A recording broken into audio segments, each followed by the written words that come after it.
ನಮಸ್ಕಾರ ಸ್ನೇಹಿತರೆ, ನಾನು ನಿಮ್ಮ ಚಮನ್ ಕ್ರಿಯೇಷನ್ ಯೂಟ್ಯೂಬ್ ಚಾನಲ್ನಿಂದ B.Ed ಮತ್ತು D.Ed ತರಗತಿಗೆ ಪ್ರವೇಶ ಪಡೆದಿರುವಂಥ ಎಲ್ಲ ಪ್ರಶಿಕ್ಷಣಾರ್ಥಿಗಳಿಗೆ ನಮಸ್ಕರಿಸುತ್ತಾ, ನಾವು B.Ed ಅಥವಾ D.Ed ಪ್ರಥಮ ಸೆಮಿಸ್ಟರ್ನಲ್ಲಿ ಮೈಕ್ರೋ ಟೀಚಿಂಗ್ ಅಂತೇಳಿ ಪ್ರತಿಯೊಂದು ಸ್ಕಿಲ್ಗಳ ಬಗ್ಗೆ ಅಧ್ಯಯನ ಇರುತ್ತೆ.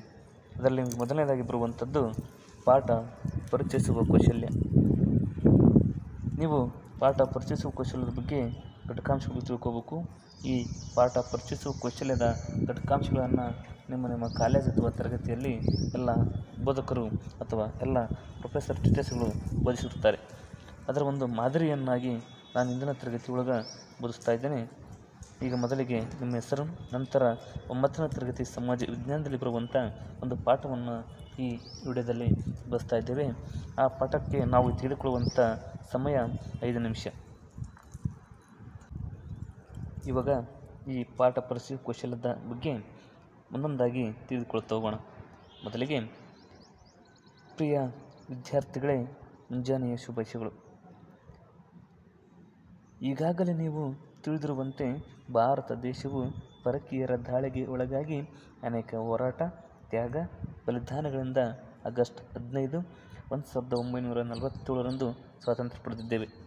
ಮತ್ತೊಮ್ಮೆ ಪರಕೀಯರ ದಾಳಿಗೆ ಒಳಗಾಗಬಾರದೆಂದರೆ ನಮ್ಮ ದೇಶವನ್ನು ರಕ್ಷಣೆ ಮಾಡಿಕೊಳ್ಳಬೇಕು ಅಂದಾಗ ವಿದ್ಯಾರ್ಥಿಗಳೆಲ್ಲರೂ ಹೌದು ಸರ್ ಅಂತ ಹೇಳ್ತಾರೆ. ನಮ್ಮ ದೇಶವು ಉತ್ತರದಲ್ಲಿ ಹಿಮಾಲಯದಿಂದ ರಕ್ಷಿಸಲಾಗಿದೆ, ಹಾಗೆ ದಕ್ಷಿಣದಲ್ಲಿ ಸಮುದ್ರದಿಂದ ಸುತ್ತುವರೆದಿದೆ. ಮತ್ತೆ ಸೈನ್ಯದ ಮೂಲಕ ಹಾಗೂ ಗಡಿ ನಿರ್ಮಿಸಿಕೊಳ್ಳೋದ್ರ ಮೂಲಕ ನಾವು ನಮ್ಮ ದೇಶವನ್ನು ಏನು ಮಾಡ್ತಾ ಇದ್ದೀವಿ, ರಕ್ಷಣೆ ಮಾಡಿಕೊಳ್ತಾ ಇದ್ದೀವಿ ಅಂತ ಹೇಳ್ತಾ, ಇದು ವಿದ್ಯಾರ್ಥಿಗಳಿಗೆ ಪೂರ್ವಜ್ಞಾನವಾಗಿ ಈ ಮಾಹಿತಿಯನ್ನು ನೀಡ್ತಾ, ಈಗ ಮೊದಲನೇ ಕ್ವೆಶ್ಚನ್ ಬರ್ತಾ ಇದೆ. ಭೂ ಪ್ರದೇಶವನ್ನು ರಕ್ಷಿಸುವ ಪಡೆಗೆ ಏನೆಂದು ಕರೆಯುತ್ತಾರೆ ಅಂತ ಪ್ರಶ್ನೆಯನ್ನು ಶಿಕ್ಷಕರಾದವನು ಕೇಳಿದಾಗ ವಿದ್ಯಾರ್ಥಿ ಹೇಳ್ತಾರೆ ಭೂಸೈನ್ಯ ಅಂತ. ನಂತರ ಶಿಕ್ಷಕರು ವಾಯು ಪ್ರದೇಶವನ್ನು ರಕ್ಷಿಸುವ ಪಡೆಗೆ ಏನೆಂದು ಕರೆಯುತ್ತಾರೆ ಅಂತ ಕೇಳಿದಾಗ ವಾಯುದಳ ಅಂತಾರೆ ಅಥವಾ ವಾಯುಸೇನೆ ಅಂತ ಕರೀಬೋದು. ಈ ಕರಾವಳಿ ತಪ್ಪಾಗುತ್ತೆ ಸ್ನೇಹಿತರೆ. ಕರಾವಳಿ ಅಂದರೆ ಕೋಸ್ಟ್ ಗಾರ್ಡ್ ಬರುತ್ತೆ. ಸಮುದ್ರದ ಪ್ರದೇಶವನ್ನು ರಕ್ಷಿಸುವ ಪಡೆಗೆ ಏನೆಂದು ಕರೆಯುತ್ತಾರೆ ಅಥವಾ ಜಲದ ಪ್ರದೇಶವನ್ನು ರಕ್ಷಿಸುವ ಪಡೆಗೆ ಏನೆಂದು ಕರೆಯುತ್ತಾರೆ ಅಂದರೆ ನೌಕಾದಳ ಆಗುತ್ತೆ. ಭೂಸೇನೆಯ ಮುಖ್ಯಸ್ಥರನ್ನು ಏನೆಂದು ಕರೆಯುತ್ತಾರೆ ವಿದ್ಯಾರ್ಥಿಗಳು? ಜನರಲ್ ಅಂತ ಕರೀತಾರೆ. ಏನಂತ ಕರೀತಾರೆ? ಜನರಲ್ ಅಂತೇಳಿ ಕರೀತಾರೆ. ಹಾಗೆ ಗುಡ್ ಇತರ ಪದಗಳನ್ನು ಬಳಸ್ಬೋದು. ವಾಯುದಳದ ಮುಖ್ಯಸ್ಥರನ್ನು ಏನೆಂದು ಕರೆಯುತ್ತಾರೆ? ವಿದ್ಯಾರ್ಥಿ ಹೇಳ್ತಾನೆ ಏರ್ ಚೀಫ್ ಮಾರ್ಷಲ್ ಅಂತ. ಶಿಕ್ಷಕ ವೆರಿ ಗುಡ್. ನೌಕಾದಳದ ಮುಖ್ಯಸ್ಥರನ್ನು ಏನೆಂದು ಕರೆಯುತ್ತಾರೆ? ವಿದ್ಯಾರ್ಥಿ ಹೇಳ್ತಾರೆ ಅಡ್ಮಿರಲ್.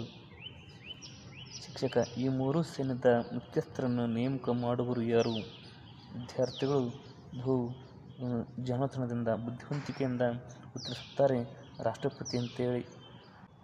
ನಾವು ಪ್ರತಿಯೊಂದು ಪ್ರಶ್ನೆಯನ್ನು ಕೇಳುವಾಗ ಬೋರ್ಡಿನ ಮೇಲೆ ಮೊದಲನೇದಾಗಿ ಭೂಸೇನೆ ಅಂತ ಬರ್ಕೊತೀವಿ, ನಂತರ ವಾಯುದಳ, ಆಮೇಲೆ ನೌಕಾದಳ, ಅದರ ಮುಖ್ಯಸ್ಥರನ್ನು ಭೂಸೇನೆದ ಮುಖ್ಯಸ್ಥರನ್ನು ಜನರಲ್ ಅಂತೇಳಿ, ವಾಯುದಳದ ಮುಖ್ಯಸ್ಥರನ್ನು ಏರ್ ಚೀಫ್ ಮಾರ್ಷಲ್ ಅಂತೇಳಿ, ನೌಕಾದಳದ ಮುಖ್ಯಸ್ಥರನ್ನು ಅಡ್ಮಿರಲ್ ಅಂತೇಳಿ ನಾವು ಮುಖ್ಯಸ್ಥರನ್ನು ಕರಿತೀವಿ.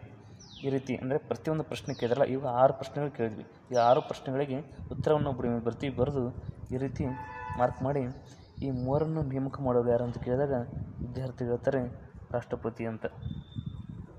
ಏನಂತ ಹೇಳ್ತಾರೆ? ರಾಷ್ಟ್ರಪತಿ. ಅಂದರೆ ನಾವು ಕೇಳಿದ ತಕ್ಷಣ ಉತ್ತರ ಬರ್ಬೋದು, ಬರ್ದೇನೆ ಇರ್ಬೋದು, ಆದರೂ ನಾವು ಪ್ರಶ್ನೆಯನ್ನು ಸಮರ್ಪಕವಾಗಿ ಕೇಳ್ಕೋಬೇಕಾಗುತ್ತೆ. ಕೊನೆಯದಾಗಿ ಅವರು ಉತ್ತರವನ್ನು ನೀಡಿದಾಗ, ಹಾಗಾದರೆ ವಿದ್ಯಾರ್ಥಿಗಳೇ, ಇಂದಿನ ತರಗತಿಯಲ್ಲಿ ನಾವು ರಾಷ್ಟ್ರಪತಿ ಅವರ ನೇಮಕ, ಅಧಿಕಾರಾವಧಿ, ಕಾರ್ಯಗಳ ಬಗ್ಗೆ ತಿಳಿದುಕೊಳ್ಳೋಣ. Thank you.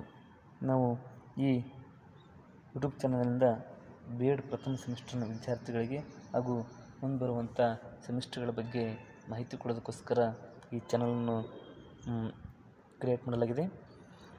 ಇದಕ್ಕೆ ನಿಮಗೆ ಯಾವುದೇ ರೀತಿಯಂತಹ ಮಾಹಿತಿ ಬೇಕಾದರೆ ಕಾಮೆಂಟ್ ಬಾಕ್ಸ್ನ ಮೂಲಕ ತಿಳಿಸಬೇಕಾಗಿ ತಮ್ಮಲ್ಲಿ ಕೇಳ್ಕೊಳ್ತಾ, ಯಾವುದೇ ಸಂಶಯ ಇದ್ದರೂ ಕೂಡ ನೀವು ಇದಕ್ಕೆ ಸಂಬಂಧಪಟ್ಟಂತೆ ಪ್ರಶ್ನೆಯನ್ನು ಕೇಳ್ಬೋದು. ಹೀಗೆ ಕೊನೆಯದಾಗಿ ನಿಮಗೆಲ್ಲರಿಗೂ ಕೂಡ ಥ್ಯಾಂಕ್ ಯು. ನೀವು ಎಲ್ಲರೂ ಆಲ್ ದ ಬೆಸ್ಟ್. ಚೆಂದಾಗಿ ಮೈಕ್ರೋ ಟೀಚಿಂಗ್ ಧೈರ್ಯದಿಂದ, ನಿಮ್ಮ ಬುದ್ಧಿವಂತಿಕೆಯಿಂದ, ವಿಚಾರ ಶಕ್ತಿಯ ಮೂಲಕವಾಗಿ ಬೋಧಿಸಿ ಅಂತ ಹೇಳ್ತಾ ನಿಮ್ಮೆಲ್ಲರಿಗೂ ಕೂಡ